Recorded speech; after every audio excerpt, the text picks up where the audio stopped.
Nous attendons simplement ce pont entre la Riviera et Marcory, tout simplement. Avant de nous quitter, visitons la Bibliothèque nationale qui tombe en ruine, et c'est un regard de Marie-Gisèle Nguessan. La Bibliothèque nationale au plateau.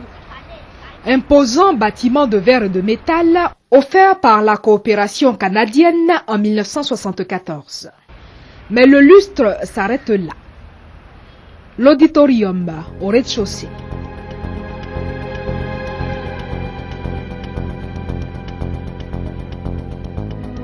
Le spectacle n'est pas plus reluisant aux étages supérieurs.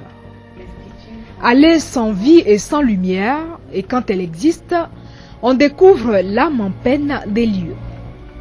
Des livres recouverts de poussière, agressés par le temps, l'humidité et la chaleur. Au dernier niveau, la résidence du directeur, enfin ce qui devait l'être. Tout le bâtiment est à réhabiliter.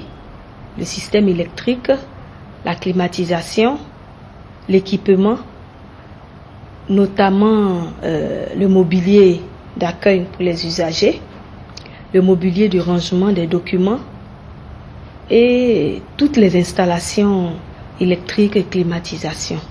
La maison a donc fermé ses portes depuis 2006 pour tenter de retrouver ses beaux jours.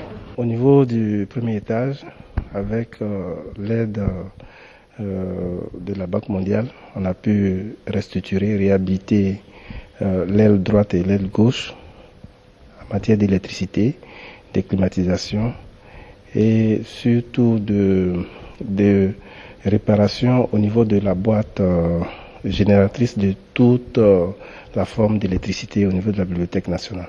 Quelques résultats certes, mais il y a encore à faire au vu de l'état des lieux et cela coûte. L'année dernière, nous avions eu un budget de 32 millions. Cette année, nous sommes montés un peu à 39 800 000. Mais il faut dire que c'est un budget quand même qui est limite. Il faut donc de gros investissements pour réhabiliter et faire vivre la Bibliothèque nationale. L'argent, dit-on, est le nerf de la guerre. Pour une fois qu'il soit aussi celui de la culture, afin qu'on ne perde pas l'essentiel.